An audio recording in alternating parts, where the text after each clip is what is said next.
qu'on a eu le plaisir d'entendre un certain nombre de controverses. Je dois dire qu'un des avantages du numérique, c'est que malgré le fait que je n'ai pas pu assister en direct à tout, j'ai pu suivre une partie des débats qui ont eu des reflets sur le numérique, et je remercie donc tous ceux qui ont tweeté et qui m'ont permis de suivre une partie de ces échanges. Donc là, on voit déjà un premier avantage du numérique sur les modalités précédentes d'enseignement. Mais je pense que ça va bien au-delà. On voit bien qu'on a entendu tout à l'heure les difficultés que le numérique pouvait poser au niveau émotionnel dans cette relation, mais est-ce que l'école laisse beaucoup place à l'émotion aujourd'hui et à la relation? On peut se le demander. Est-ce que le numérique permet de dégager, de réorganiser la classe pour éventuellement permettre plus d'échanges entre les enfants et entre les élèves et leurs enseignants? On peut aussi se poser cette question. Je pense que c'est partie des questions qu'on aura probablement l'occasion de discuter. Ce qui est vrai aujourd'hui, c'est qu'on a des technologies qui sont toutes différentes. Mais l'une des plus anciennes technologies que nous avons à notre disposition, la langue, la parole, on sait déjà depuis au moins Ésope qu'elle pouvait dire les plus belles et les pires des choses. Et donc c'est vrai de toutes les technologies d'information, puisqu'on peut transmettre les plus belles choses comme les plus horribles. Donc il y a vraiment besoin au passage de développer en fait l'esprit critique, c'est-à-dire la capacité à différencier les belles et les moins belles choses, et à prendre du recul par rapport à elles, et être capable de les identifier. Et donc je pense qu'on a vraiment besoin d'accompagner les enfants par rapport à ça. Et moi je rêve du jour où on dira le cours va commencer, veuillez allumer vos téléphones. Et on va vous apprendre à maîtriser les réseaux sociaux, on va vous apprendre à maîtriser les flux d'informations, on va vous apprendre à travailler différemment. Puisque si on ne le fait pas, on l'a entendu dans la controverse précédente, on laisse cette tâche aux familles. Mais si on laisse cette tâche aux familles, on voit bien que tous les enfants n'ont pas autour d'eux des familles qui ont une capacité équivalente à accompagner l'enfant, à prendre du recul par rapport à ça. Et donc si on ne veut pas que les inégalités s'accroissent, ce qu'on observe aujourd'hui, alors on a besoin de placer cette question-là au cœur de ce que l'école peut apporter. Juste pour vous donner, on aura tout à l'heure des gens plus qualifiés que moi qui parleront de ce qui s'est passé au niveau de l'OCDE et des analyses de PISA, mais ce qui est certain, c'est qu'on a pu observer que le numérique avait un effet plutôt positif en moyenne. Mais c'était d'autant plus vrai que les enfants avaient plus de livres à la maison.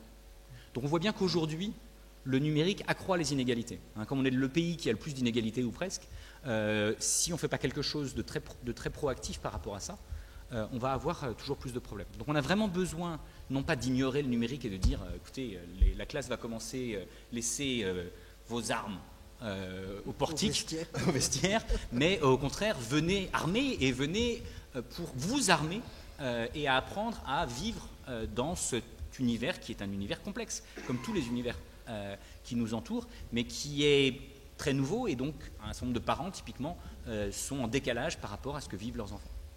Donc je pense qu'on a vraiment besoin d'accompagner ces enfants pour toutes les raisons qui ont été évoquées dans les débats précédents, mais on a besoin de le faire au niveau de l'école. Et je pense qu'il y a des manières pour le faire de manière, je dirais, constructive, cohérente et intellectuellement stimulante et émotionnellement rassurante pour les enfants. Donc je pense qu'on pourra revenir peut-être sur quelques exemples tout à l'heure. Je ne vais pas faire un long monologue, je pense que c'est plus intéressant qu'on fasse des allers-retours. Donc je vais m'arrêter là pour commencer. Et puis tu préfères t'arrêter, très bien, ok. Bien. C'est une stratégie, ça. Oui, c'est une stratégie. Une stratégie de la controverse, vous voyez que... Bon, on va faire des longs monologues, non, parce que plus une non, mais... Pour ma part, je pensais un quart d'heure, 20 minutes. Mais on peut... Chacun ses armes, comme disait François tout à l'heure. Alors, moi je tweete pendant ce temps-là, vas-y. Je dois m'excuser parce que, en raison d'autres obligations académiques indéplaçables, je n'ai pas assisté au débat précédent, je suis juste arrivé à la fin. Et pour constater que, peut-être pour ce qui concerne l'essentiel de notre débat, l'essentiel était déjà dit, particulièrement par Boris Cyrulnik. Mais pas sur l'école. Il y a quand même une porosité importante entre l'aspect privé et l'aspect public du problème. Bon, je pense que la question qui nous est posée alors était le numérique va-t-il complètement transformer le paradigme pédagogique ou donner plus d'efficacité à la relation magistrale? pour ma part, par prudence, une prudence positive, pas du tout alarmée, par prudence, je choisirais quand même a priori la deuxième hypothèse, plutôt que celle d'une transformation générale des modes d'apprentissage. En même temps, j'ai un doute parce que le numérique va-t-il, comment faut-il l'entendre? Est-ce que c'est dans l'ordre de la potentialité éminemment souhaitable, désirable, ou est-ce que c'est dans l'ordre des répercussions, des effets probables compte tenu des conditions d'aujourd'hui? Au fond, il se pourrait que le numérique transforme complètement le paradigme pédagogique, si on entend par là seulement le système des normes et des usages en matière d'enseignement, et que ça ne soit pas positif du tout. Ou inversement, il se pourrait que le numérique offre des ressources incomparables pour donner plus d'efficacité à la relation magistrale, et que ces ressources restent très largement ou pratiquement inexploitées. Donc il y a, me semble-t-il, deux questions à distinguer, celle de ce qu'on peut attendre a priori, en quelque sorte, en termes de bénéfices, et puis celle de ce qui se passe, de ce qui est en train de se passer dans l'état actuel des choses, compte tenu de ce qu'est le monde scolaire, le système éducatif, l'institution proprement dite, avec son encadrement et ses rites, de ce que sont aussi la culture ambiante et la société en général. Ce sont deux questions différentes. Je crois qu'il ne faut surtout pas oublier la seconde, mais ce que j'ai entendu du débat précédent montre qu'on ne l'oublie pas. On peut, en considérant les nouveaux outils, faire toutes sortes de projets et de projections, mais la question ultime est celle de savoir quelle forme prendra leur usage et ce qu'il donnera entre les mains d'enseignants réels et d'élèves réels placés dans les conditions réelles de la société d'aujourd'hui. Et cette question me semble un peu absente, par exemple, du désormais fameux petit livre de Michel Serres, Petite Poussette, ouvrage écrit avec un talent indéniable. Et Michel Serres présente ses vues de la manière la plus séduisante, d'autant qu'il nous apporte une bonne nouvelle. Enfin, il y a quelque chose d'un peu évangélique dans sa présentation des choses, à mon avis, assez délibérément. Mais cette petite poussette, elle n'a pas vraiment de figure discernable. Et l'univers dans lequel elle est placée a elle-même quelque chose de flou et de purement virtuel. Donc, je crois que la question qui nous est posée est complexe. Il faudrait considérer toutes sortes de conditions économiques, socio-culturelles, institutionnelles, épistémologiques. Il faudrait des expérimentations, il y en a, et des enquêtes, il y en a, autant que possible prolongées, diversifiées. Des enquêtes menées sur une base indépendante et pluraliste, donc avec virtuellement des conclusions d'apparence contradictoires qu'il faudrait discuter, réexaminer pour savoir si ces contradictions peuvent se réduire. Je dis ça pour nous inciter à l'humilité, pour ma part m'intéressant d'assez longue date aux questions d'éducation scolaire et publiant un peu sur ce sujet depuis une quinzaine d'années, sans que ce soit d'ailleurs mon activité principale. Je reste avec la conscience de la très grande complexité des choses et je ne pourrais pas me prononcer de manière catégorique. La fonction du philosophe, en principe, c'est de mesurer une complexité, et là où le philosophe simplifie, il est excessivement, il est évidemment hors de son rôle. Mais je ne dis pas ça pour me récuser, ni pour renoncer à toute indication. Il y a ce que des expériences et des observations diversifiées peuvent nous apprendre, et puis il y a ce que nos expériences passées et notre réflexion permettent de prévoir. Donc, sur le sujet, je distinguerai très rapidement un problème intellectuel, un problème social, un problème culturel. Les ressources, elles sont immenses, elles sont en croissance continue. On distinguera évidemment plusieurs types de ressources numériques, mais je pense pouvoir passer là-dessus ici. Une chose qui me frappe dans ma propre activité, qui est un peu spécifique, mais en tant que chercheur, naturellement mon activité de chercheur bénéficie de ce nouvel environnement, la preuve, cela de manière extrêmement spectaculaire en termes de mise à disposition des données et en termes de forme de manipulation des textes. Et puis en même temps, ce qui me frappe toujours, enfin ce que j'ai l'habitude de dire, c'est que le cœur de cette activité reste intact. C'est-à-dire qu'il s'agit toujours de se colter à quelque chose un peu à main nue, enfin avec toute sa mémoire, il était question tout à l'heure de mémoire, avec toute sa mémoire, mais un peu à main nue, de se prendre la tête, comme disent les jeunes générations, pour savoir, en l'occurrence pour le philosophe, ce qu'il faut penser au juste de tel texte ou de telle prise de position.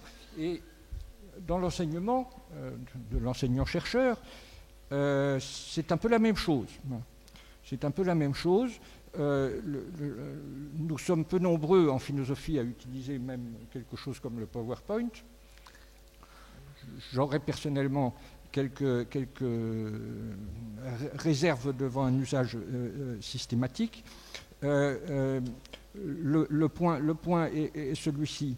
Dans le genre de discipline dont je m'occupe, la discussion sur les mots, ce qui est étranger à une préparation trop codifiée, la discussion sur les mots est absolument essentielle.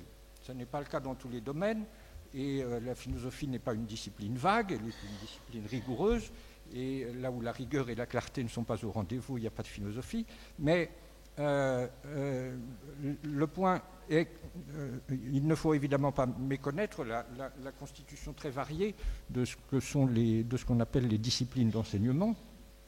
Il est absolument essentiel à la viabilité, aux effets positifs de tout projet concernant les dispositifs d'enseignement, de reconnaître qu'aucune discipline n'est pareille à une autre. Chaque discipline est spécifique. Ceci pour indiquer que dans beaucoup de domaines, les ressources numériques peuvent rendre d'appréciables services, pas les mêmes ressources dans tous les domaines et pas au même degré pour tous, mais en aucun domaine, je ne parle même pas du sport, des arts, des enseignements technologiques, en aucun domaine, cet usage des ressources numériques ne peut recouvrir l'ensemble des processus d'apprentissage. Dans tous les domaines, l'essentiel de l'enseignement résidera dans l'ajustement du contenu présenté, des formes de la présentation, des formes des exercices et des activités proposées, aux exigences d'une situation de communication et d'interaction toujours singulière.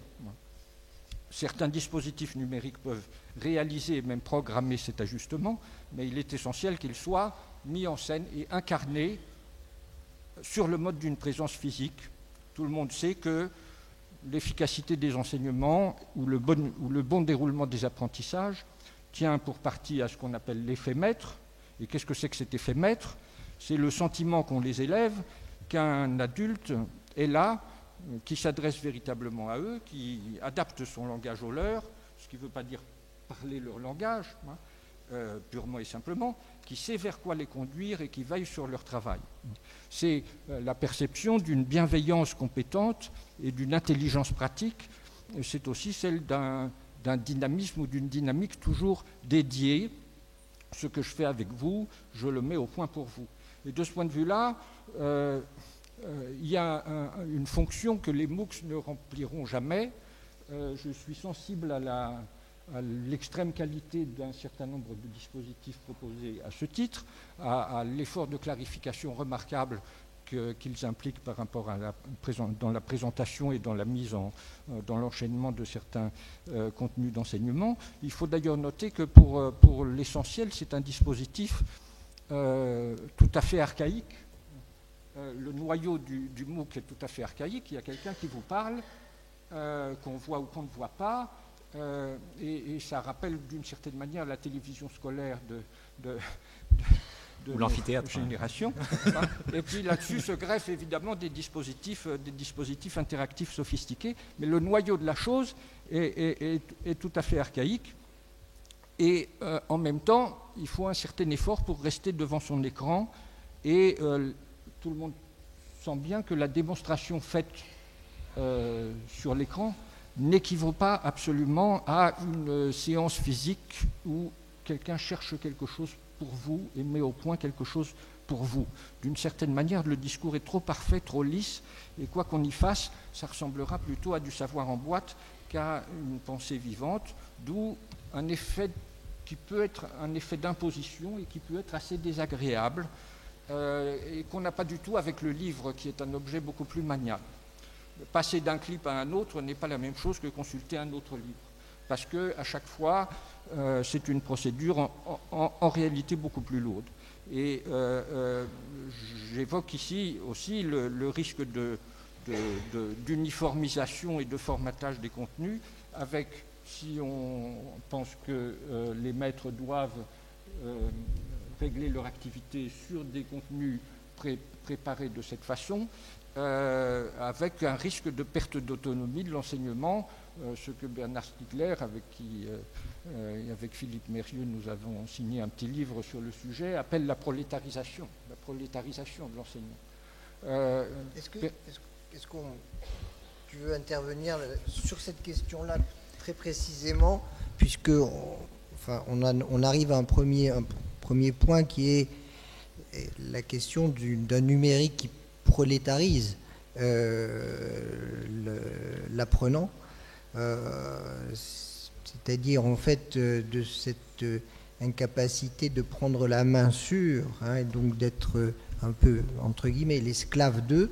Est-ce que là-dessus, il y a une réponse il y a en tout cas un point à débattre, je suis d'accord. Ouais. Assez clairement, la question c'est est-ce que le numérique nous rend consommateurs et un consommateur passif, ou est-ce qu'on peut devenir acteur et même auteur? Et donc, dans une classe, on a des enseignants qui peuvent mettre les enfants ou les élèves ou les étudiants en position d'auteur, mais c'est quand même pas toujours le cas non plus. Et donc, la question est non seulement de poser cette question-là, mais aussi de savoir comment est-ce qu'on forme les enseignants eux-mêmes. Donc, je pense qu'à un moment donné ou l'autre, on va devoir parler des SP, donc les écoles qui sont censées former les enseignants. Et donc, si on veut mettre les enseignants dans une posture où ils vont rendre les enfants et les élèves actifs, encore faut-il que quand on va les former eux-mêmes, on les mette dans cette situation d'activité. Et alors, si tu avais à mettre le doigt sur un point pertinent et précis qui répondrait à cette question, sur quoi est-ce qu'on agit pour rendre ces enfants actifs, ces élèves actifs vis-à-vis c'est quoi les rendre actifs? C'est leur apprendre des techniques informatiques, ou bien c'est former leur intelligence de façon telle qu'ils peuvent prendre le pas sur, se servir d'eux, les mettre à leur main, si j'ose dire. Parce que je pense qu'il faut effectivement les mettre. On est entièrement d'accord. Je pense qu'il faut les mettre en position d'acteurs, et pour ça, il faut souvent, en fait, nous, ce qu'on a essayé, par exemple, et qui fonctionne très bien, c'est de les mettre en position de questionnement. D'accord ? Et donc, si on part de leur questionnement, et si on sait les aider à passer d'un questionnement infantin à un questionnement scientifique et à une capacité à essayer de penser une manière de trouver des réponses à leurs propres questions, et quand on sait les rendre acteurs comme ça, on les met en position de chercheurs en fait. Ce qu'il faut savoir, c'est que les sciences cognitives ont montré qu'on est tous nés chercheurs. Si vous regardez un bébé, la manière dont il observe le monde, la manière dont il expérimente, la manière dont il apprend dans l'interaction avec le monde, et dans la manière dont il commente ce qu'il a pu faire et dont il attire l'attention sur les autres, les chercheurs ont des attitudes qui sont en partie similaires. Et donc, c'est intéressant, simplement, les chercheurs le font dans un contexte particulier dans lequel ils ont été formés, accompagnés, ils sont dans des équipes, ils travaillent avec le père, et il y a une mémoire, effectivement. Pour voir loin, on sait depuis Newton et Pascal qu'il faut gravir des épaules de géants. Et donc, on a cette mémoire, et donc on a besoin de travailler dans ces collectifs qui sont des collectifs apprenants, dans lesquels, à chaque fois qu'on avance, quelqu'un d'autre va pouvoir avancer plus facilement. Donc, comment est-ce qu'on crée ces écosystèmes d'apprentissage coopératif au sein des classes et entre les classes? Et c'est là où le numérique a une possibilité, c'est qu'il peut permettre à la classe de se raconter, de mémoriser ce qu'ils font et de le partager avec d'autres communautés qui, par exemple, via Twitter ou via d'autres process, peuvent leur permettre de rentrer en dialogue avec d'autres gens qui vont rebondir sur leurs questions, qui vont les aider à affiner leurs questions, qui vont les pousser plus loin, et ça va les rendre beaucoup plus actifs. Et ce qui est intéressant quand on les met dans ce genre de process, on s'aperçoit que les enfants non seulement apprennent des choses sur le sujet qui est le leur, sur lequel ils ont choisi de questionner, mais ils acquièrent tout un tas de métacompétences. Ils s'expriment beaucoup mieux à l'écrit comme à l'oral, individuellement comme collectivement, en français comme en anglais. Parce que sur Twitter, ils peuvent être amenés à rencontrer d'autres gens qui, dans d'autres langues, vont éventuellement les interpeller. C'est-à-dire qu'ils utiliseraient aussi bien Twitter que les textos, et que, évidemment, Wikipédia pour aller chercher des informations, ou d'autres moteurs de recherche. Ou d'autres moteurs de recherche. Et ils peuvent... nous, on a des enfants qui ont... Il y a un Wikipédia pour enfants, je ne sais pas si vous le savez tous ici, il y en a quelques versions, et les enfants peuvent être eux-mêmes auteurs à ce moment-là de ces pages-là. C'est eux qui ont travaillé sur les fourmis ou sur les robots, et c'est eux qui vont améliorer ces pages-là. On retrouve l'enfant constructeur de savoir, cher à toute une partie du mouvement pédagogique, et qui n'avait pas tout à fait tort d'ailleurs, hein, mais est-ce qu'on retrouve cette idée sur laquelle on a beaucoup discuté pendant un temps Alors, je pense que ce qui est intéressant, pour moi, c'est le pas d'après, c'est l'enfant co-constructeur de savoir. D'accord. Et pour co-construire du savoir, on s'appuie sur le savoir produit par d'autres et on amène sa propre brique dans cette construction globale. Et les enfants peuvent aussi, au passage, apprendre tout un tas de choses. Par exemple, moi, les enseignants que j'ai vus utiliser ce genre de process, ils laissent les enfants libres d'écrire. On leur a fait faire des expériences, ils ont posé des questions sur les fourmis, je peux vous détailler ça. C'est le projet S'aventurier d'Ange Ansour en particulier dans sa classe et qui s'est maintenant démultiplié dans de nombreuses classes. Vous pouvez suivre ça sur Twitter pour ceux d'entre vous qui y sont. Mais ce que je peux dire, c'est que les enfants, ils avaient leur cahier de chercheurs. Et là, ils pouvaient noter tout ce qu'ils voulaient. Et la maîtresse, là, les laissait s'exprimer et leur disait... Je ne regarderai que si vous me le demandez. Si vous faites des fautes d'orthographe dans ce contexte-là, ça n'est pas grave. Par contre, ensuite, on va numériser ce qu'on a fait, et là, je vais vous demander d'être collectivement, exprimer votre pensée le plus clairement et le plus correctement possible. Et puis, éventuellement, la classe va pouvoir décider de tweeter sur les idées qui ont le plus avancé aujourd'hui. Et là, il faut que ce soit parfait, parce que Twitter, c'est la vitrine de la classe, et il faut que, quand on communique, on soit bien compris. Donc, on a besoin d'une grande clarté, d'une grande précision dans notre langage. Et donc, elle a été, à la fois, elle leur a permis d'exprimer leurs idées et de séparer les moments où on se doit d'être créatif et les moments où on se doit d'être précis. En dehors des fautes d'orthographe, bien sûr, je suis tout à fait d'accord. L'orthographe a ses lieux et ses temps de pertinence, et là évidemment c'est ni un lieu ni un temps de pertinence. Mais de notre côté, est-ce que quand les hypothèses qu'ils vont faire sont parfois révèlent des intuitions farfelues, etc., on les laisse aller? Je veux dire, c'est parce qu'on parlait ce matin, tu n'étais pas là, tu vois, de la patience pédagogique.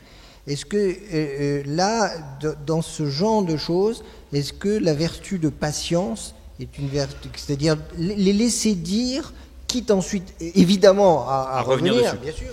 Donc en fait, il faut typiquement procéder, comme dans le monde de la recherche, à une revue par les pairs. Voilà, déjà. Donc chacun peut dire « Ah oui, non mais cette idée, je ne suis pas forcément d'accord, etc. » Et puis l'enseignant est en position d'éditeur de revue, quelque part, au sens où c'est lui qui est le juge-arbitre des débats qui ont lieu au sein de la classe, mais ça peut aller plus loin que ça. Donc les enfants qui ont travaillé sur les fourmis dans la classe d'Ange il y a 2 ans à Bagneux en ZEP éclair, donc c'est des enfants de CM1, CM2, juste pour donner le contexte. Donc il y avait une fourmilière dans le fond de la classe, et les enfants, quand ils avaient fini ce qu'ils avaient à faire, pouvaient aller observer les fourmis, poser des questions, etc. Et cette fourmilière avait été installée là par des chercheurs, des myrmécologues, qui, comme ces enfants le savent, sont des experts en fourmis, comme vous le savez probablement. Et je souligne ça parce que les enfants ont énormément enrichi leur vocabulaire au passage.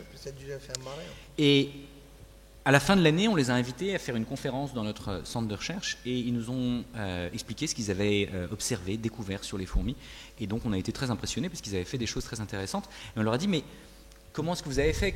Est-ce que vous êtes posé des questions? Comment vous avez trouvé des réponses? Et ils nous ont dit, au début de l'année, on a eu un débat entre nous sur savoir si on avait le droit ou pas de se poser des questions, parce que certains adultes nous ont dit que c'était bien et d'autres nous ont dit que la curiosité était un vilain défaut. Donc moi, en tant que chercheur, je représentais un certain point de vue, et puis il y avait dans les familles ou ailleurs des gens qui avaient d'autres points de vue. Donc il y a eu un débat, et les enfants ont dit qu'au moins sur les fourmis, ils avaient le droit de poser toutes les questions qu'ils voulaient. Donc c'était un contexte intéressant déjà. Et puis on leur a dit, mais alors comment vous avez trouvé vos réponses? Et bien ils nous ont dit, on a beaucoup lu. Donc ils ont pris tous les livres qu'ils ont trouvés sur les fourmis, et quand on est en ZEP éclair et qu'on a 9-10 ans, beaucoup lire, c'est déjà très bien. Mais nous disent-ils, on n'a pas trouvé toutes les réponses dans les livres. Donc on est allé sur Internet. Mais nous disent-ils, sur Internet, il faut se méfier parce que tout n'est pas vrai. Donc ils avaient acquis une capacité de critique que n'ont pas forcément tous les enfants, certainement à cet âge-là. Et troisièmement, ils nous ont dit, on a eu la chance d'envoyer des mails aux myrmécologues, mais au début, on avait vraiment du mal. Il nous fallait 1 mois pour comprendre le mail de 10 lignes, parce qu'il y avait plein de mots qu'on ne comprenait pas, alors il fallait qu'on cherche qu'est-ce que le myrmécologue avait pu vouloir dire, etc. Et puis progressivement, on a observé toujours plus de choses, et à un moment donné, on a refait des expériences que les myrmécologues avaient fait, et puis à un moment donné, on a fait une expérience que les myrmécologues n'avaient pas fait. Et on a observé quelque chose, et on a demandé leur interprétation aux myrmécologues. Ils nous ont donné une interprétation, et elle ne nous convainquait pas complètement. Donc on a refait une autre expérience, et on a montré que leur interprétation n'était pas la bonne. D'accord ? Donc je ne sais pas ce que ces enfants feront plus tard, si tu veux, mais je pense qu'ils ont développé au passage des capacités cognitives qui vont, face à cet océan de qualités très hétérogènes dont on parlait, dont Boris Cyrulnik parlait. Non seulement des qualités cognitives, mais une force intellectuelle, une résistance intellectuelle, telle que tu l'as décrit, qui est assez vivifiante. Et, pour reprendre le mot de ce matin, jubilatoire, parce que si on arrive à avoir ça, je te pose la question immédiatement, mais simplement, ce que tu décris là, en fait, j'ai l'impression que c'est une super séance de main à la pâte. C'est-à-dire que c'est main à la pâte. Tu sais, la main à la pâte, ça peut se faire sur des fourmis, ça peut se faire sur des tas de phénomènes qu'on regarde, et puis les gamins font des hypothèses, ils se posent des questions, ils rédigent des trucs, etc. Sauf que là, ils vont infiniment plus loin, puisqu'ils vont... Alors, la main à la pâte, le livre peut arriver, mais assez peu finalement. Ils vont sur Internet, ils questionnent Internet, ils utilisent Internet pour communiquer avec des experts, ils reçoivent les réponses des experts, ils passent du temps à le comprendre, ils disent mais finalement c'est peut-être pas ça, donc ils mettent en cause les sachants, et ils arrivent comme ça jusqu'à, je suppose, à se faire finalement au bout du chemin un savoir qui... et finalement dont ils sont partie prenante, mais qui résulte du questionnement des... Et donc, c'est vraiment intéressant. Pourquoi ? Parce que la question qu'on se posait, Internet à l'école, pourquoi faire ? C'est pas pour remplacer le maître. Je suppose que le maître était présent, parce que là, tu n'en as pas parlé jusque-là. Hein. Bien sûr. Voilà, l'enseignante a joué un rôle essentiel. Voilà. En Jean Sourd... Là, j'interroge Denis. Mais comme Socrate avait un rôle essentiel... D'accouchement des esprits, oui, bien sûr. Mais... Voilà, mais quelle est la part d'accouchement et quelle est la part de... Non, je vais laisser la métaphore tomber parce que je sens que je vais m'étaler lamentablement sur... Il faut savoir faire grandir aussi. Denis... Non, je suis tout à fait intéressé par ce qu'évoque François. Simplement, c'est vrai que on a affaire à un schéma d'école expérimentale, de l'expérimentation, qui est en partie dérivé de l'éducation nouvelle. Et au fond, la part du numérique dont nous devons parler, à t'entendre, reste il est là, mais c'est pas là en plein milieu. C'est pas une immersion dans le numérique, puisqu'on va s'occuper des fourmis, observer, etc., etc. Donc, si il s'agit de recourir à l'ordinateur chaque fois que cela s'impose, pour aller chercher ce dont on a besoin à partir d'un autre type d'activité, il n'y a pas de problème. Le problème est, celui auquel je commençais à m'attaquer, peut-on faire la classe simplement avec des ordinateurs ? Ce que je considère aussi, c'est que l'introduction des technologies numériques outre les problèmes de proportion très lancinants qu'elle pose, cette introduction est de nature à multiplier la responsabilité de l'enseignant, je pense que nous serons tous d'accord là-dessus, et à rendre les problèmes de formation des maîtres encore bien plus aigus qu'ils ne l'étaient dans un modèle de classe plus classique. Et la question à cet égard, c'est de savoir si ce qui vaut à une échelle relativement réduite d'établissements pilotes, de classes pilotes, et c'est d'ailleurs l'éternelle question des pédagogies nouvelles, qui sont toutes fondées sur l'appel à l'initiative, à l'imagination, à la curiosité de l'enfant et à sa capacité de réfléchir éventuellement de manière extrêmement fine, vigoureuse, subtile, étonnante pour les adultes sur les données sur lesquelles ils travaillent. Le problème que posent ces pédagogies, c'est celui de la généralisation. C'est celui de la conception d'un système institutionnel entier fondé sur cette activité. Et il n'est pas évident que ce qui vaut à une échelle limitée, avec des enseignants absolument volontaires, formés pour ça, et avec des élèves qui sont d'emblée dans le jeu, il n'est pas évident que ce soit transposable à l'ensemble du système. Et il y a quand même un problème je dirais que si on parle souvent de la crise du sens des apprentissages scolaires, qui est c'est une espèce de donnée, c'est-à-dire le fait que beaucoup d'élèves se sentent un peu perdus dans un espace, pourquoi est-ce qu'on les fait travailler sur ceci plutôt que sur cela, on veut les mener à quoi, et d'ailleurs les activités ne sont pas tout à fait ajustées, le discours ne l'est pas non plus, et ça enfonce dans la rupture d'école ceux qui n'ont pas derrière eux un solide background familial. Cette crise du sens, elle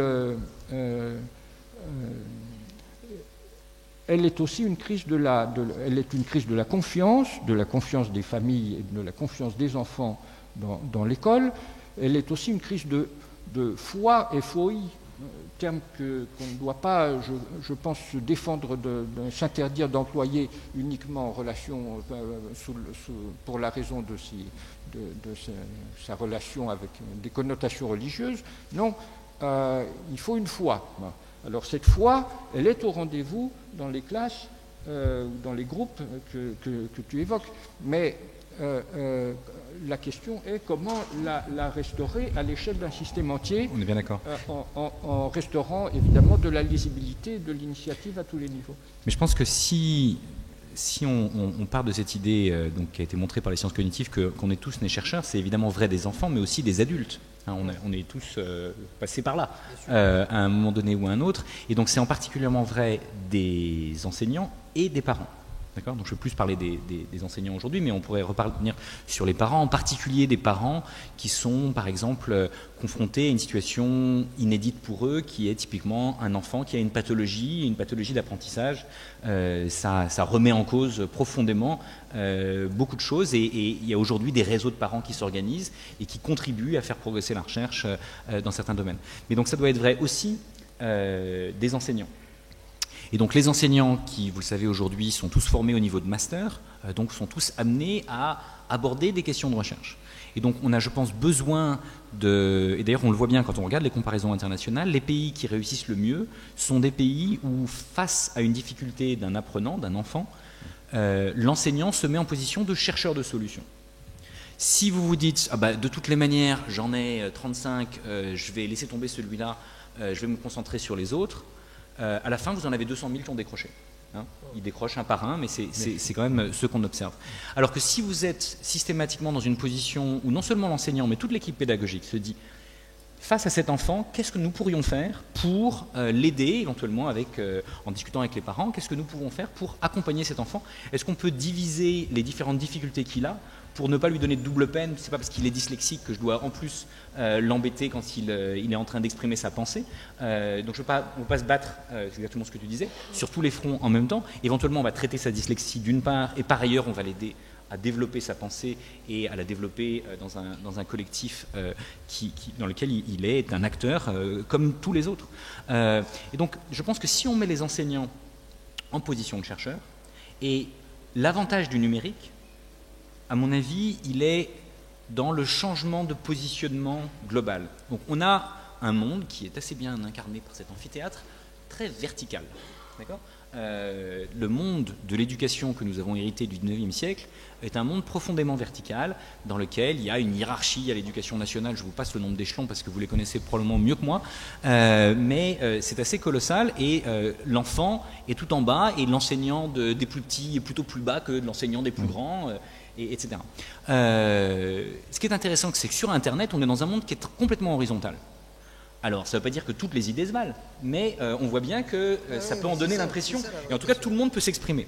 Et donc, la question devient, sachant qu'il y a plein d'idées, d'où vient l'autorité, pour revenir sur le mot de Michel Serres et de la petite poussette que tu citais tout à l'heure, c'est celle qui fait grandir, c'est celle qui permet d'identifier les idées qui ont l'air d'être les plus pertinentes. Et c'est pas parce qu'on est un chercheur myrmécologue qu'on a la réponse à toutes les questions. Pourquoi tu dis qu'ils ont l'air d'être... Parce que la vraie question là, c'est la question de la relativité du vrai.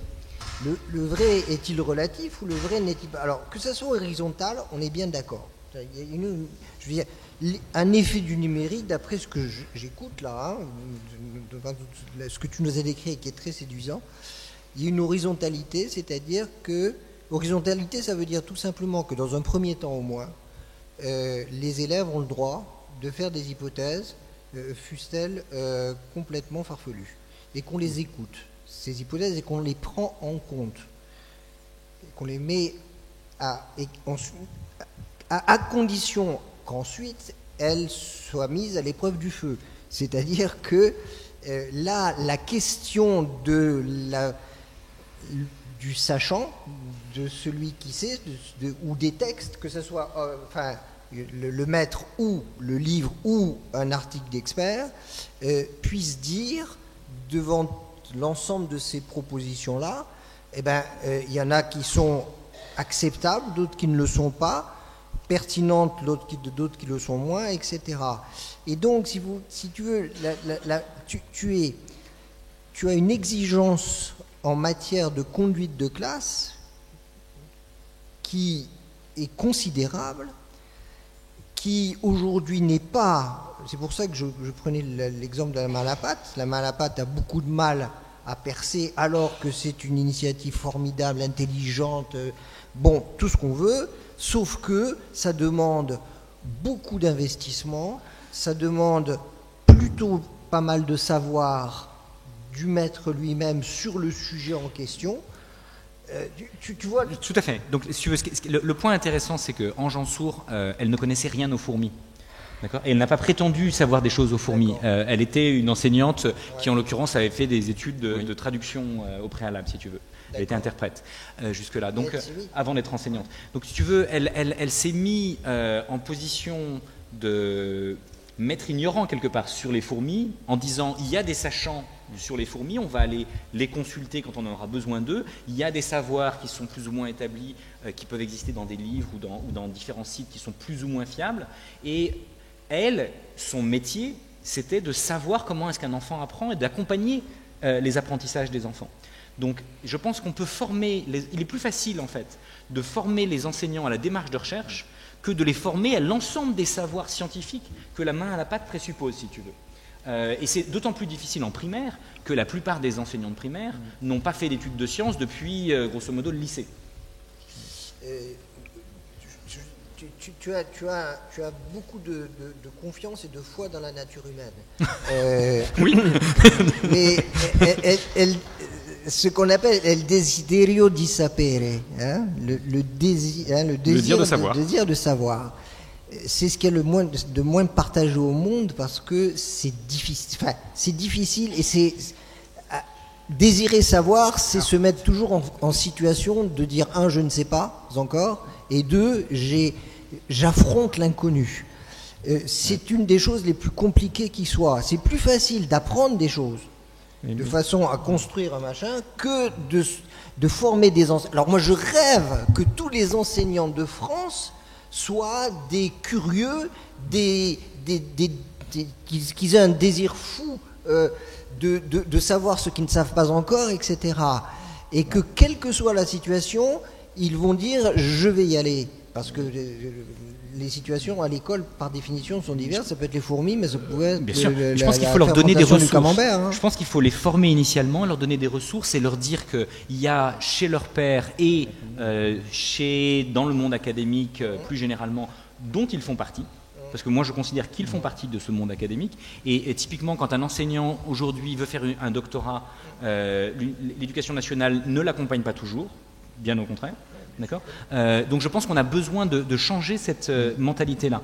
Et c'est-à-dire que le jour où, par exemple, vous prenez l'inspection, d'accord. L'inspection a tendance à infantiliser un certain nombre d'enseignants, puisqu'ils les notent, parce qu'ils ont peur de la sanction, etc. Et puis ce mot d'inspection, je m'excuse s'il y a des inspecteurs dans la salle, mais si vous avez le choix entre discuter avec votre inspecteur des impôts et votre conseiller fiscal, avec lequel des deux vous allez parler de vos difficultés, avec lequel des deux vous allez essayer de progresser. D'accord ? Donc je pense que le jour où on aura des conseillers pédagogiques qui auront fait eux-mêmes des doctorats, plutôt que des inspecteurs qui sont là pour en partie aider, mais pas seulement, et donc vous prenez tous les corps d'inspection de tous les ministères. Dans tous les autres ministères, ils peuvent vous envoyer en prison si vous avez fait une faute. Donc il faut soit avoir plus de pouvoir pour les inspecteurs de l'éducation nationale, soit accepter, on cherchait un peu de controverse, donc j'essaye, parce que jusqu'à maintenant c'était un peu trop consensuel, vous m'excusez. Donc il faut savoir ce qu'on veut. Est-ce qu'on est dans une situation hiérarchique et pyramidale, ou est-ce qu'on est dans une situation où on accompagne tout le monde ? Tu vois, on touche quelque chose d'important là, c'est pour ça que pardon, on touche à quelque chose de très important, qui est la question, là encore, de l'autorité. Autorité de celui qui sait, autorité aussi de celui qui a le pouvoir de dire comment il faut faire. Donc voilà, donc Denis... effectivement, il est excellent. D'abord, il faut donner aux enfants... une liberté appréciable, ce qu'ils ressentiront comme tel dans l'espace scolaire.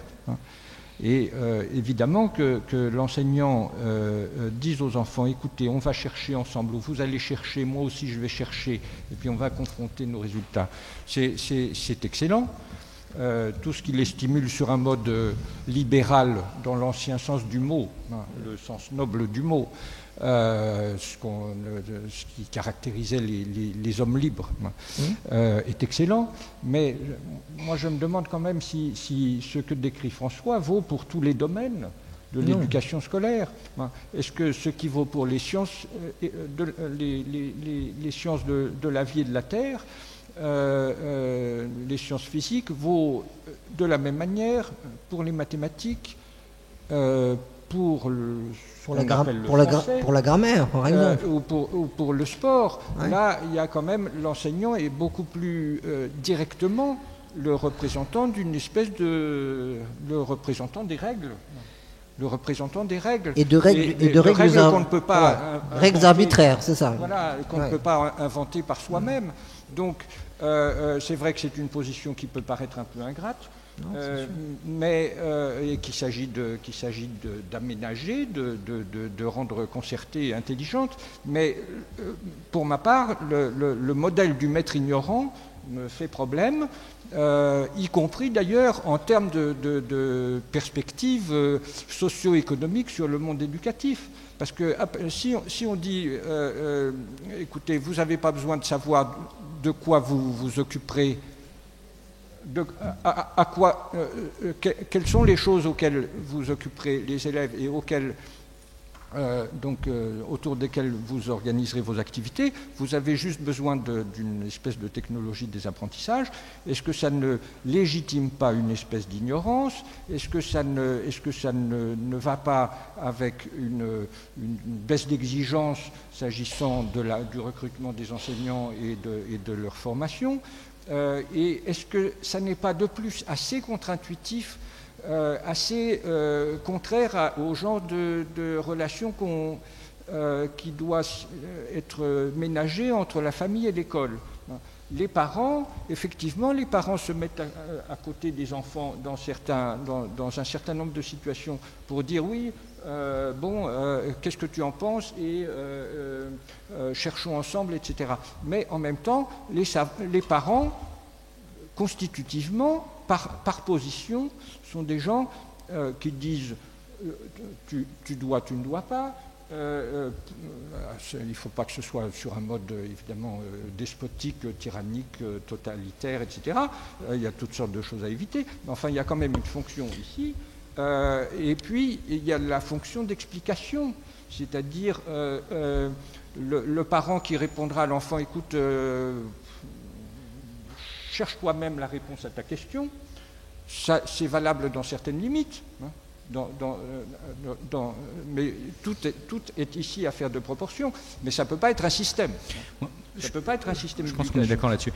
Un des points qui me paraît important par rapport à ça, c'est donc effectivement que le niveau d'exigence ne doit certainement pas diminuer, en particulier dans la formation des enseignants. Je pense qu'il faut au contraire les amener au contact de la recherche, qui est à mon avis la formation la plus exigeante, parce qu'on est confronté à l'inconnu et qu'il faut faire ses preuves, et c'est pas simplement apporter des solutions, connaître les solutions classiques des problèmes précédents. Et je pense que ce point est important parce que si on regarde ce que nous disent les économistes, c'est que 47% des emplois qui existent aujourd'hui auront disparu dans les 20 ans. D'accord ? Donc à quel métier est-ce qu'on est en train de former nos enfants ? On peut vraiment se poser la question. Et typiquement, quels sont les métiers dans lesquels l'informatique et la robotique vont remplacer toujours plus d'emplois humains ? C'est des métiers qu'on peut automatiser, qui sont basés sur la logique et le calcul. D'accord ? Et ça peut être des métiers manuels à la chaîne, ça peut être des métiers d'analyse financier. D'accord ? Ça peut même être des métiers de journalistes sportifs où aujourd'hui il y a des dépêches de type AFP qui sont rédigées par des ordinateurs qui ont juste regardé qui avait marqué des buts et qu'est-ce qu'ils avaient marqué comme but la fois d'avant. Donc c'est intéressant de se poser la question face à ce monde qui change. Donc on ne prépare pas nos enfants au monde d'hier, on les prépare à un monde sur lequel on ne sait pas grand-chose, si ce n'est qu'ils seront les adultes de demain. D'accord ? Ça, c'est partie des quelques certitudes qu'on peut avoir par rapport à ça. Et donc, ce qu'il faut, c'est les armer, non pas simplement à connaître la solution des problèmes classiques, et d'ailleurs de quels problèmes classiques ? Éternel débat de qu'est-ce qu'on met dans les programmes. Est-ce qu'on met, sachant que la science a 100 fois plus de publications tous les 100 ans. Hein. Donc typiquement, le programme de prépa s'arrête pour l'essentiel en 1905, en physique. Hein, je ne sais pas ceux d'entre vous qui ont fait un peu de physique dans la salle, mais il s'est passé quelque chose entre 1905 et aujourd'hui. Et donc la question, c'est ça. C'est comment est-ce qu'on n'a pas simplement la solution des problèmes classiques, mais comment est-ce qu'on développe la capacité à résoudre de nouveaux problèmes, et même mieux encore, à définir de nouveaux problèmes et à redéfinir les contextes des problèmes dans lesquels on vit, et en particulier les problèmes de vivre ensemble et de planètes aux ressources finies, etc. On voit bien que la génération qui grandit aujourd'hui va être confrontée à ce type de problème, et la question c'est comment est-ce qu'on les forme à faire face à ça, et comment est-ce qu'on forme les enseignants qui vont les former à faire face à ça. Et c'est sûr que ce n'est pas une moindre exigence sur les compétences de ces enseignants. Bien au contraire, il faut leur faire développer ces capacités qui sont des nouvelles capacités. Mais ce n'est pas simplement connaître toutes les réponses à un problème classique. C'était quand même plus simple avec Roland de Roncevaux et le vase de Soissons. On est d'accord. Mais comment est-ce qu'on reconstruit le vase une fois qu'il a été cassé, par exemple, c'est pas facile. Voilà, tu vois, la question, elle est que à la fois tu dis le numérique, ça va inciter, ça va changer, transformer la pédagogie, la rendre plus horizontale, plus en fait résolution de problèmes, puisque c'est ça, on sera plus dans la résolution de problèmes. Ou la définition de problème. La définition, puis la tentative de résolution, et en plus, et l'outil informatique définit une base de données qui est infiniment plus considérable qu'avant. Et donc, ça prend un caractère vertigineux, mais passionnant, par ailleurs, puisque à la fois, c'est plus le maître qui donne la solution, à la fois, il prend en compte les interprétations des enfants, les hypothèses qu'ils peuvent faire, etc. Il a à les guider dans un énorme machin, parce que là, par exemple, ouais, je ne sais pas quel type d'expérience vous avez fait là-dessus, mais la recherche sur là, par exemple, il y a des enfants qui travaillent sur les comètes. Vous avez vu la comète, voilà. L'accométissage. Vous connaissez ce nouveau mot? C'est atterrir sur une comète, c'est voilà. Accométir. Et donc les enfants apprennent ce mot en ce moment. Combien de fiches, par exemple, quand ils vont taper comète sur Google? À peu près 1 million? Un peu plus? Oui, mais aujourd'hui, si vous cherchez le hashtag AskSaventurier, vous allez voir qu'il y a des enfants qui sont en train de poser des questions avec leur classe à des chercheurs en astrophysique qui peuvent les aider à comprendre pourquoi est-ce que le monde entier parle de l'atterrissage de ce robot sur cette comète, pourquoi est-ce qu'on a fait ça, comment est-ce qu'on l'a fait, et qu'est-ce que ça va nous apprendre. Et donc je pense que c'est intéressant de faire rêver les enfants à des questions pareilles, ce qui nous ramène à l'origine de la vie sur cette planète, etc. Oui, il faut effectivement absolument faire rêver les enfants dès le départ. J'ai quand même un souci. Je donne dans la maison d'à côté à Paris 1 un cours de 2e année en philosophie.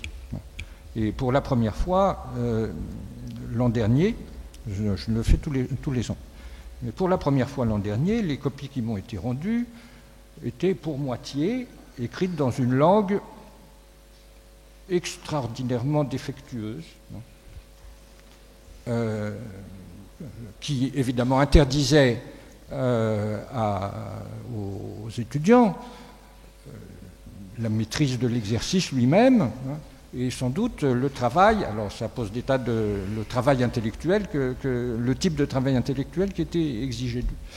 Ça pose des problèmes quant à la sélection à l'université, enfin l'entrée à l'université, l'organisation des cursus, mais évidemment c'est un problème qui est hérité des degrés antérieurs de l'enseignement. Et je dis cela pour les étudiants en philosophie, il faut savoir que il y a des filières dans lesquelles la situation est encore plus défavorable à cet égard. Donc il y a cet élément premier qui est la maîtrise de la langue. Tu ne parles pas seulement des fautes d'orthographe, là. Non, je ne parle pas seulement des fautes d'orthographe, ça va avec les fautes d'orthographe. En règle générale, en philosophie, vous avez la connexion la plus étroite entre la qualité de l'expression et puis la qualité du fond. Bon, il y a quelques exceptions, mais en règle générale, c'est ça. Je crois qu'un problème majeur à l'échelle de notre pays, c'est la réduction de ce déficit-là. Que l'accès à un bon régime d'études et donc l'élévation du niveau, y compris de dynamisme économique du pays entier et de la région, enfin bon, ça suppose que le problème de l'accès à une véritable maîtrise de la langue, pas forcément maternelle, mais enfin d'expression quotidienne, que ce problème soit résolu. Or, sur ce plan, je sais bien qu'il y a toutes sortes de logiciels qui peuvent aider, mais évidemment, il faut que la langue soit représentée. Je pense que je viens ici sur des thèmes. Je viens sur des thèmes favoris à la fois d'Alain Bentolila et de Philippe Mérieux. Il faut que la qualité de la langue soit représentée par quelqu'un. Sinon, ça ne fonctionnera pas. Ben, écoute, vas-y, finis. Et je me soucie des conditions dans lesquelles cette pérennité d'une fonction certes à la fois archaïque mais sine qua non pour beaucoup de virtualité, je me préoccupe des conditions dans lesquelles la pérennité de cette fonction peut être assurée. Et je ne suis pas sûr absolument que ça passe par l'ordinateur. Ça passe sans doute en partie par des correctifs que le numérique peut fournir, mais ça passe aussi par la pratique d'autres types de supports et par d'autres formes d'interlocution que celles qui se rapportent simplement à ce qui est dans la machine. Ouais, on est tous d'accord là-dessus. Je pense que Stan Dehaene a organisé cette semaine un très beau congrès au Collège de France sur ce que les sciences cognitives ont à dire et à transmettre aux enseignants, qu'est-ce que les enseignants devraient savoir sur le cerveau des enfants auxquels ils parlent, et en particulier sur l'acquisition du langage, le passage à l'écrit, la capacité à comprendre les phonèmes, etc. Il y a eu énormément de travaux que tu connais infiniment mieux que moi, mais je pense qu'il est très important de penser que la recherche progresse dans différents domaines, dans des domaines qui, en particulier, peuvent enrichir ce qui se passe en classe et contribuer à aider typiquement, les enfants dyslexiques. Il y a de la recherche qui a été faite en Finlande et ils ont inventé un jeu qui permet aux enfants dyslexiques de mieux maîtriser un certain nombre de choses. Ça a été traduit dans un certain nombre de langues. Aujourd'hui, c'est en train d'être traduit en français. Le laboratoire de Stan a des collaborations qui sont en train d'évaluer ce type de dispositif. Donc on voit bien que il y a, à mon avis, des problèmes réels que tu décris. Et il faut trouver des solutions, et ces solutions, à mon avis, viennent de la conjonction de différents acteurs qui peuvent travailler ensemble, typiquement, dans le cas que je citais, des chercheurs en sciences cognitives, des chercheurs spécialistes de problèmes linguistiques ou de problèmes de déficit, en l'occurrence dyslexiques, et puis des enseignants et des gens qui développent des jeux. Et cette solution, l'avantage du jeu, c'est pour l'enfant dyslexique qui est en situation d'échec et qui risque de décrocher à cause de ça. Si en quelques heures de jeu, tu peux le raccrocher et que ce jeu, tu peux le rendre disponible à l'ensemble des enfants qui ont ce type de problème, indépendamment du bagage socio-culturel des parents, a priori, c'est une bonne chose. Mais ça suppose d'avoir formé les enseignants à avoir repéré les déficits et d'accompagner tout ça. Enfin, Alain, c'est à toi de dire... Non, moi, la seule chose que je dirais, juste pour compléter ce que tu dis là, j'ai la même expérience que toi. Et moi, mon problème n'est pas du tout de corriger les fautes d'orthographe. J'ai abandonné cette tâche sans intérêt et sans espoir. J'ai tort. Moi, je les entoure. Tu les entoures encore, voilà, tu vois, mais moi j'ai passé déjà ce cap. Mais ce qui m'inquiète, c'est que, disons pour 15 à 20%, je ne comprends pas ce qu'ils ont voulu me dire. Voilà, c'est ça. Ça, pour moi, c'est une terreur absolue. Je n'arrive pas, et quand je le lis à haute voix, parce que j'ai fait l'expérience l'an dernier, j'en ai pris 2 ou 3 et je leur ai dit venez, j'avais mis 2, 3 et 4, un devoir de 2 heures. Et je leur ai lu leur copie à haute voix. Je leur ai dit est-ce que vous comprenez ce que vous m'avez écrit parce que vous vous adressez à moi. Et ils m'ont dit c'est pas 2 d'entre eux m'ont dit c'est pas moi qui ai écrit ça. Ah oui. Ah oui, c'est comme s'il y avait une manipulation, que j'avais changé leur copie, tu vois. Mais ils ne pouvaient pas affronter l'idée qu'ils avaient écrit sans sens. Mais connais-toi toi-même et connais tes capacités et tes défauts. C'est vrai qu'il y a beaucoup d'étudiants qui ne savent pas ce que c'est que s'adresser à quelqu'un par écrit. C'est ça la grande question. Que sans doute ça remonte loin. C'est peut-être aussi qu'on ne s'est pas suffisamment adressé à eux. Mais sur le point fondamental de la maîtrise de la langue, qui est la condition pour toutes sortes une efficacité multiple, qui est socialement très sanctionnée toujours, et qui reste la condition, la maîtrise de la langue, enfin les défauts en sont socialement très sanctionnés, et cette maîtrise reste la condition d'accès à un certain nombre de fonctions. Bon, s'agissant de cela, la clé de tout, c'est que, en règle générale, c'est que les enfants soient des lecteurs, et pour qu'ils soient lecteurs, bon, qui sont les plus grands lecteurs, c'est-à-dire ceux qui accumulent, ce n'est pas du tout une stratégie machiavélique de la part des parents, mais ceux qui accumulent le plus grand capital culturel au départ, ce sont ceux dont l'accès aux écrans a été réglé, contrôlé au sein de familles à principe. Et avec évidemment la possibilité matérielle de le faire. Mais tout de même, ça doit nous faire réfléchir. C'est-à-dire, la question est quel temps reste prévu pour un autre type de communication et d'expérience culturelle que ce qui passe par l'usage de l'ordinateur, ceci n'étant pas dit pour dire du mal. Simplement, c'est vrai qu'il peut y avoir toutes sortes de détournements dont il était question tout à l'heure. Ceci n'étant pas dit pour dire du mal de ce vecteur-là. Moi, je voudrais donner deux éléments sur l'apprentissage de la lecture des enfants que j'ai pu voir en direct. D'une part, il y a une classe à Gennevilliers en ZEP éclair qui était celle de Céline Alvarez, dont vous avez peut-être entendu parler parce qu'il y a eu un article qui parlait d'elle dans Le Monde et il y a pas mal de vidéos, etc., qui sont disponibles sur le web. C'est une classe que j'ai eu l'occasion de visiter, comme Stan Dehaene et quelques autres. Et dans cette classe, les enfants de milieux défavorisés au départ, à 5 ans, sont quasiment tous lecteurs et savent manipuler des additions, etc. Et ce qui est intéressant, c'est qu'elle a su travailler d'une part avec des chercheurs en sciences cognitives comme Stan, d'autre part à partir de matériel Montessori qu'elle a su adapter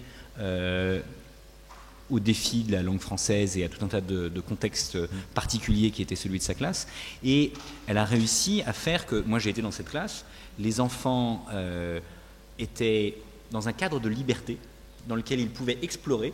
Donc c'était bien, il y avait un cadre, mais il y avait la liberté d'aller d'un atelier à un autre. Il y avait différents âges, des petites, moyennes et grandes sections, et chacun s'entraidait et découvrait tour à tour. Et elle initiait initialement les enfants à découvrir une activité donnée, et puis ensuite elle les laissait en autonomie dans cette activité, et c'était absolument remarquable. Il y avait un calme dans cette classe, il y avait une harmonie, et les enfants, à la fin de l'année, s'écrivaient des petits mots, et c'était beau parce que c'était des déclarations d'amour.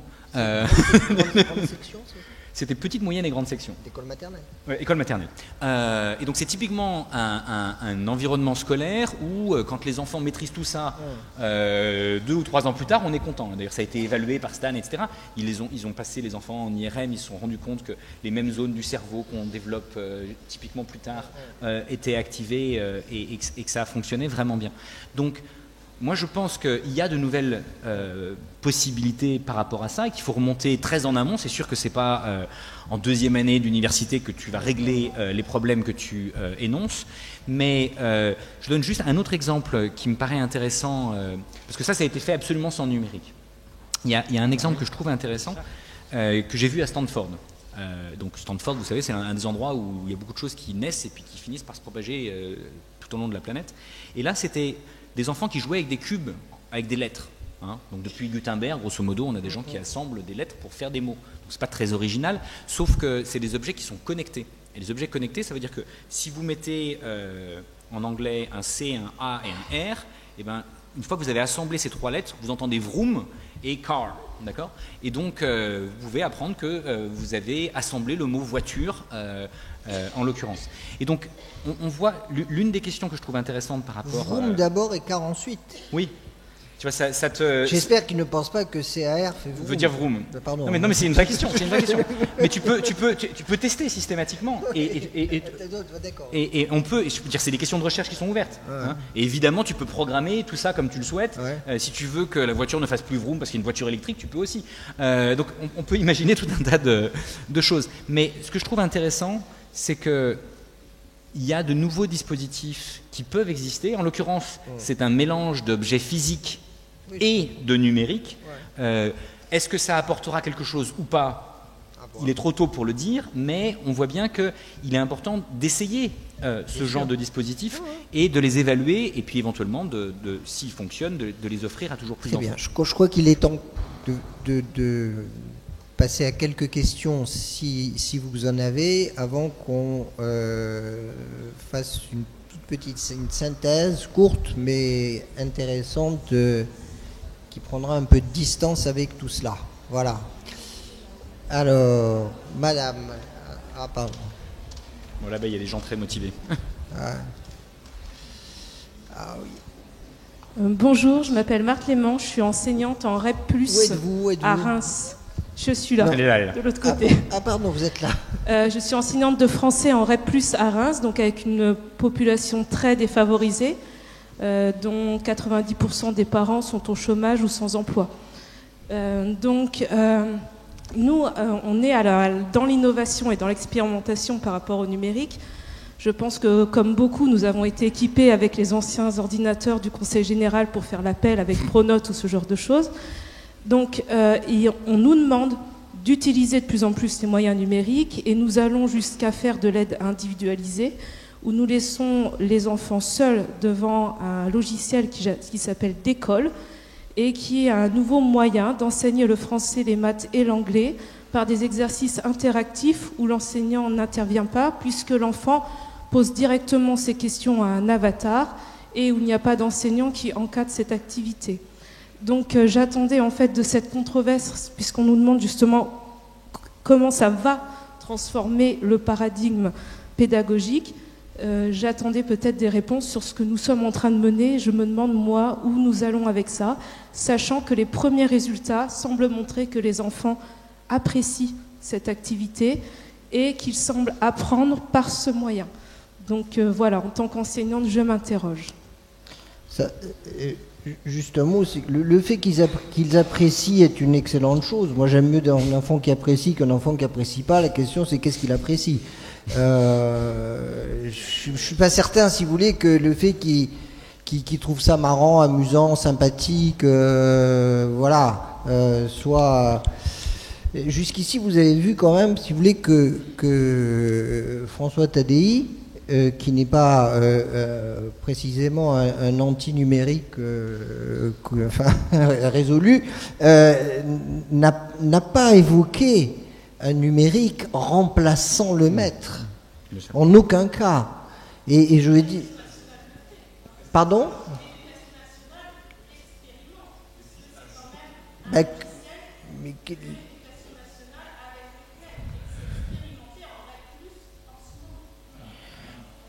Bon, écoutez, oui, on peut toujours expérimenter les choses. Je sais pas, je suis assez sceptique. Hein. Je suis aussi sceptique que vous devez l'être.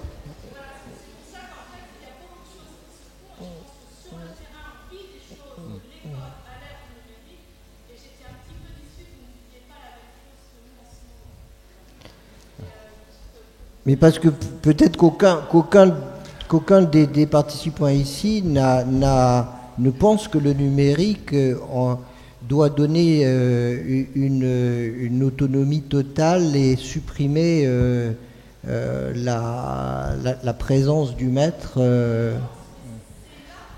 Oui. Oui.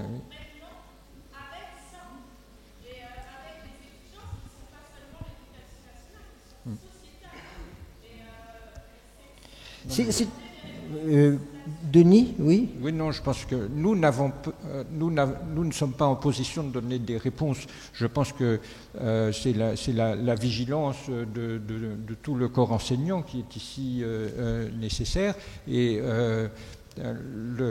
j'évoquais la nécessité non seulement d'expérimentation, mais d'enquête. Et effectivement, on a affaire à quelque chose dont on ne connaît pas encore toutes les répercussions. Il peut très bien y avoir des politiques introduites à l'aveugle, hein, et c'est aux enseignants, à ceux qui vivent ce processus au quotidien et là où ils exercent, de dire, me semble-t-il, voici ce qui se passe et voici comment tournent les choses. De ce point de vue-là, je pense que ni François Tadei ni moi-même n'avions une vérité à proposer là-dessus. Non, sinon le fait que ni François Tadei ni toi n'avez proposé que l'usage du numérique remplace la relation d'enseignement. Non, en soi, l'hypothèse d'un remplacement pur et Si simple. vous voulez le fond de ma pensée, catastrophique. je trouve que c'est catastrophique. Catastrophique. Mais Vraiment. Voilà, c'est ce que je pense. Mais maintenant, alors il y a une question là-bas, et puis ensuite il y a Roland Guagou qui voulait réagir à Oui, je peux y aller ? Oui, allez-y. Oui, donc je voulais rebondir sur cet enseignant qui a une position de chercheur et sur Denis Cambouchner quand vous parliez de généralisation. Est-ce qu'on peut généraliser cette histoire d'enseignant-chercheur ? Alors, moi j'ai extrêmement peur du mot généralisation. On va justement dans le sens de la dégénéralisation. De ce que propose Ken Robinson, par exemple, c'est de déstandardiser. Moi, comme enseignant, j'ai pas passé le CAPES. Pourquoi ? Parce que, ni la GREG, j'ai peur du CAPES et de la GREG, parce que c'est justement la généralisation, l'uniformisation, la sacralisation d'un savoir, alors que j'ai envie de me placer dans une position d'enseignant, chercheur de moi-même et chercheur de ma discipline, et chercheur avec mes étudiants de comment est-ce que j'enseigne. Et donc je dois plutôt sacraliser l'erreur, la prise de risque, l'innovation, essayer de faire quelque chose de différent, de penser de manière divergente et créative, et me poser dans une position où non seulement on sacralise l'erreur, mais l'ignorance de tout un monde possible. Et tout ce monde possible, grâce au numérique, est justement bien plus facilement accessible. Je peux aller voir ce que fait Shugata Mitra, ce que fait ce prof au Mexique, un peu bizarre, qui a fait quelque chose avec sa classe. Et avec ma classe, on peut regarder ces vidéos et se questionner ensemble. Et bon, j'ai pris une position qui est un peu difficile, je pense, pour pas mal de profs à adopter, mais qui est de me poser avec mes élèves et de nous demander ensemble comment est-ce qu'on peut mieux travailler en équipe, comment est-ce qu'on peut mieux arriver à atteindre nos objectifs. Bon, c'est ce que j'ai fait, et en 1 an de recherche, on est arrivé à un modèle qui correspond à mon contexte local et à ma classe, où on est capable tous d'être libres et responsables de mener notre propre chemin, et moi je suis là pour eux, pour les aider à avancer, et je les note jamais, il n'y a pas d'examen, il n'y a rien, enfin on apprend quoi. Et juste, je termine, il y avait quelques curieux qui voulaient savoir quelle école je suis en train de fonder, ça s'appelle l'école dynamique, c'est facile à trouver sur Google. Et je fais ma pub parce que François Tadei est le parrain de cette école, donc voilà, ça a un lien. Voilà, très bien.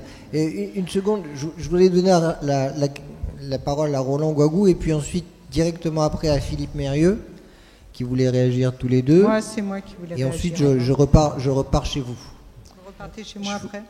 Je voulais mettre un peu en garde contre des choses, je trouvais un peu trop vite dites et très franchement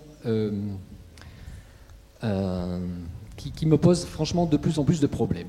Tout à l'heure, on nous fait un petit coup, c'est M. Tadei, de cette expérience exceptionnelle de Gennevilliers, où ces enfants, tout âge confondu, dans une pédagogie très horizontale, vont prendre le matériel qui est à leur libre disposition et tâtonnent tellement bien, coopèrent tellement bien avec une maîtresse qui est simplement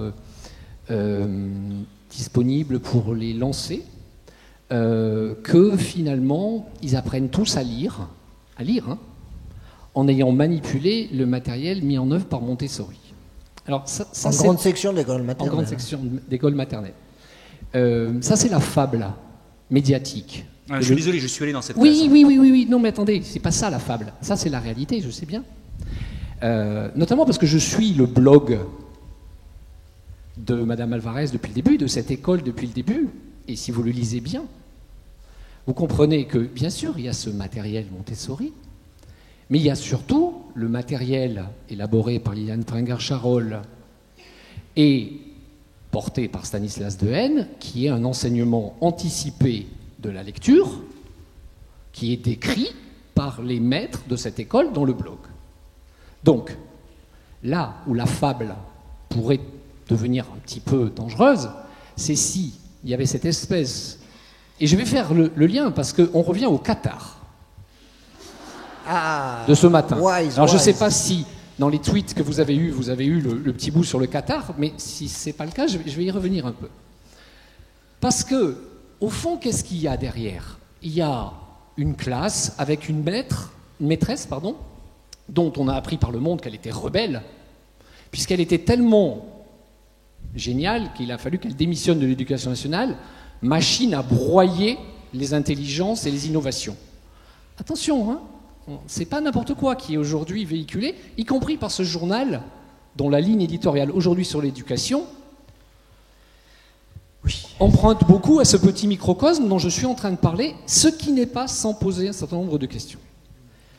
Parce qu'au fond, quand on regarde là ce qui se passe, vous vous souvenez ce qu'a dit M. Blanquer ce matin? Il y a un nom de pédagogue qu'il a cité. Tiens, le même, du même microcosme, Montessori. Alors tapez Montessori, tapez Ayn Rand, cherchez philosophie de l'éducation et essayez de voir ce qui est en train de se dessiner aujourd'hui sur l'apologie des entrepreneurs dans les écoles de commerce qui, ayant comme modèle Larry Page et d'autres qui ont parfaitement bien réussi leur vie d'entrepreneur, vous expliquent qu'ils l'ont réussi parce que tout petits, les parents les avaient mis dans des écoles Montessori, école de la créativité entrepreneuriale. École de la pédagogie où le matériel riche est mis à disposition et où chaque individu librement va explorer. C'est une idéologie pédagogique qui rencontre très bien la thèse horizontale que vous nous avez présentée comme étant synonyme d'où Qatar et le modèle Google de l'éducation. Un modèle horizontal dans lequel l'activité de transmission est jetée aux oubliettes au profit d'une vision. Encore une fois, la complémentarité des deux modèles m'intéresse beaucoup. C'est aujourd'hui la manière dont on est en train de nous vendre Montessori comme l'alternative à ce modèle hiérarchique descendant dont vous parlez, transmissif, oh là là le grand mot, transmissif, pour aller vers, alors, des ateliers de manipulation autonome en maternelle, mais je me réjouis qu'ils se multiplient. Que le matériel Montessori rentre dans les écoles, je me réjouis que ça soit le cas. Que les démarches expérimentales de la main à la pâte que vous semblez avoir redécouvert récemment se diffusent, je m'en réjouis profondément. Donc, que ces démarches actives de tâtonnement, d'expérimentation, de questionnement se multiplient, je n'aspire à rien d'autre que ça. Mais qu'on nous explique que c'est sur la base d'un modèle où les enfants, dans une pédagogie du libre service, iront se promener de manière assez indépendante, autonome, pour aller picorer à droite et à gauche, et que, avec la bienveillance de maîtresses absolument exceptionnelles, les choses marchent ainsi, je pense que là, on est en train de raconter des histoires pour effectivement vendre un modèle éducatif qui ne dit pas son nom. Donc voilà, je mets en garde contre cette espèce d'apologie pas très raisonnée d'un modèle éducatif qui est à intégrer dans une histoire de la pédagogie et qui n'a pas grand-chose à voir avec un certain nombre des fictions qui nous sont aujourd'hui racontées et qui sont déjà d'ailleurs passées avant même d'avoir pu être, comment dire, problématisées. Merci. Merci Blanc. Philippe, je vous donne la parole à Philippe Mérieux, s'il vous plaît. Merci. Merci. Très rapidement, d'abord mon plein accord avec évidemment ce que vient de dire Roland Guagou. Il me semble que dans le débat de cet après-midi, tout le monde était d'accord sur le fait que le numérique est un outil. Alors avec un outil, on peut faire plein de choses. Avec un marteau, on peut faire une magnifique étagère ou tuer son voisin. Vous avez dit, la langue d'Ésope, on y revient. La question, c'est un outil pourquoi? Alors, je voudrais juste, de manière très didactique, et je vous prie de m'en excuser, lister ce qui m'apparaît aujourd'hui comme les 5 usages dominants du numérique en éducation, et montrer qu'on ne peut pas les confondre, et il faut les spécifier. Et il faut que les enseignants décident de ces usages en fonction des objectifs et au sein de l'institution dans laquelle ils sont. Alors, premier usage, ça a été longuement évoqué, c'est le numérique comme lieu, comme cadre, comme réservoir immense de ressources, et de ressources documentaires en particulier. J'ai eu l'occasion d'écrire dans l'ouvrage que Denis Cambouchner citait tout à l'heure, que le problème dans ce cadre-là, c'est celui de l'introduction d'un minimum d'exigence de verticalité face à un afflux d'informations qui sont mises toutes ensemble sur le même plan et entre lesquelles l'enfant n'est pas spontanément capable de choisir. Mais c'est un outil pour la recherche documentaire. Deuxièmement, le numérique peut être un outil pour des entraînements systématiques. Entraînements systématiques qui peuvent porter sur l'orthographe ou qui peuvent porter sur l'arithmétique. Ça a un avantage, c'est que l'ordinateur ne s'énerve pas et que, contrairement au maître, il ne part pas dans des critiques, voire des situations humiliantes. Il reprend chaque fois et il a cette patience qui était évoquée ce matin. Troisièmement, et c'est important, ça a été peu évoqué, mais c'est pourtant parmi les expérimentations que j'ai suivies les plus intéressantes, c'est les logiciels de simulation. Parce que là, on est devant une fonction de l'informatique que rien d'autre ne peut faire que l'informatique. La simulation, c'est la possibilité, vous savez, quand j'étais jeune, on jouait déjà à SimCity, mais vous n'étiez pas encore né. On peut voir en direct ce qui se passe quand on fait varier quelque chose dans un ensemble complexe. Et l'intérêt du logiciel de simulation, c'est qu'il permet de faire ça alors qu'aucun autre outil pédagogique existant aujourd'hui ne permet de le faire. Le quatrième outil, le quatrième usage possible du numérique, vous l'avez évoqué, Monsieur Tadei, c'est l'apprentissage coopératif. Il y a des logiciels coopératifs, moi j'en ai vu tourner, ils sont très intéressants. Ils permettent, par exemple, de travailler sur l'écrit long, sur l'écrit enrichi, et ainsi de suite. Mais ils nécessitent évidemment la présence très exigeante d'un enseignant. Et le cinquième usage que vous avez également évoqué, c'est l'informatique comme finalisation. Quand vous avez évoqué la classe qui publie sur Twitter, au fond, c'est le même enjeu que quand Freinet invente l'imprimerie. On utilise le fait qu'on publie quelque chose et qu'on le rend visible pour faire intérioriser une exigence par les élèves. Si on est d'accord sur le fait que ces différents usages de l'informatique ne se confondent pas, ça veut dire qu'il faut bien un enseignant pour décider à un moment quel usage en fait et pour faire quoi. Il faut bien un enseignant pour que ces usages soient inscrits dans un projet pédagogique plus large. Et il faut bien un enseignant pour qu'il incarne la fonction instituante de l'école qui ne peut pas se réduire à une juxtaposition de face à face avec l'écran. Parce que la juxtaposition de face à face avec l'écran, aussi efficace soit-elle dans un des domaines que je viens d'indiquer, ne remplit pas la fonction instituante de l'école, qui est une fonction anthropologique, qui est une fonction de création du commun, et qui est une fonction qui ne peut pas se dissoudre et disparaître dans cette juxtaposition de face à face. Donc à la question qui était posée, moi j'ai envie de répondre, étudions, regardons de près les usages et mettons à disposition des enseignants des éléments sur la pertinence de ces usages dans des situations données, pour des objectifs donnés, à l'intérieur d'un cadre que l'on ne déconstruit pas. Parce que déconstruire ce cadre, c'est immédiatement renvoyer à des usages anarchiques et très inégalitaires socialement. Voilà quelques éléments que je voulais rappeler.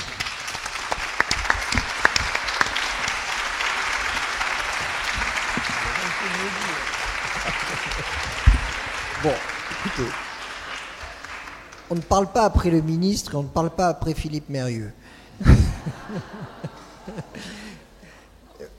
Mais je pense, enfin, personne n'a été extrémiste dans cette discussion. Simplement, vous avez votre réponse. Je pense que vous avez votre réponse, mais c'est pas seulement la réponse de Philippe Mérieux et de Roland Guagou, c'est la réponse de tous les gens qui sont intervenus aujourd'hui avec leur sensibilité, leur expérience, etc. Personne n'a dit que le numérique pouvait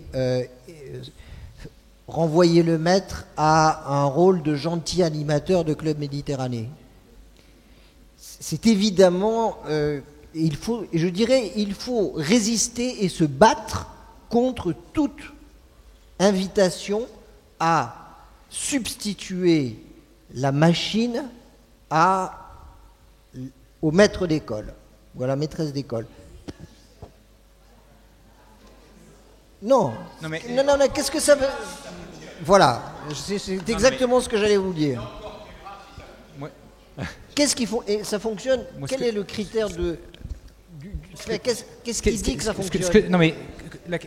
Admettons que ça fonctionne. Il y a des logiciels qui, dans certains apprentissages, sont efficaces pour permettre, dans exactement la typologie que tu nous as décrite, de faciliter certaines composantes d'un apprentissage, mais ce ne sont que des composantes particulières d'un apprentissage, il faut les mettre dans un contexte qui est beaucoup plus large, comme Philippe a essayé de le faire. Moi, je vais essayer de citer T.S. Eliot, parce que c'est difficile autrement de prendre un peu de hauteur. T.S. Eliot disait « Où est passée la sagesse qu'on a perdue dans la connaissance, et où est passée la connaissance qu'on a perdue dans l'information ?» Et on pourrait rajouter aujourd'hui « Où est passée l'information qu'on a perdue dans les données ?» D'accord ? Et assez typiquement, les logiciels, on a des technologies pour manipuler des données, on a des technologies pour manipuler de l'information. Pour de la connaissance, on n'y est pas encore. Et pour la sagesse, je pense qu'on n'y sera pas avant très très très très longtemps. D'accord ?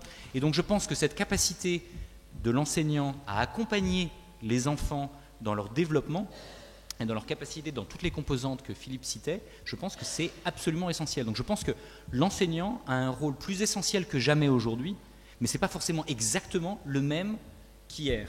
Et il faut réfléchir tous ensemble, et chacun d'entre nous se doit d'expérimenter quelque chose et d'en parler avec d'autres pour essayer de voir qu'est-ce qui fonctionne le mieux pour tel ou tel type d'enfant, parce qu'on sait bien que tous les enfants ne sont pas identiques. Et donc on a besoin, en fonction des difficultés de chacun, en fonction des possibilités de chacun, de leur apporter les éléments qui les aident à avancer autant que possible et qui les aident à faire collectif, qui les aident à apprendre à vivre ensemble. Parce que typiquement, un logiciel n'a juste aucune empathie, pour reprendre les points qui ont été évoqués préalablement. D'accord ? Et donc ça, comment est-ce que ce vivre ensemble, ce n'est pas de la machine qui vont l'apprendre.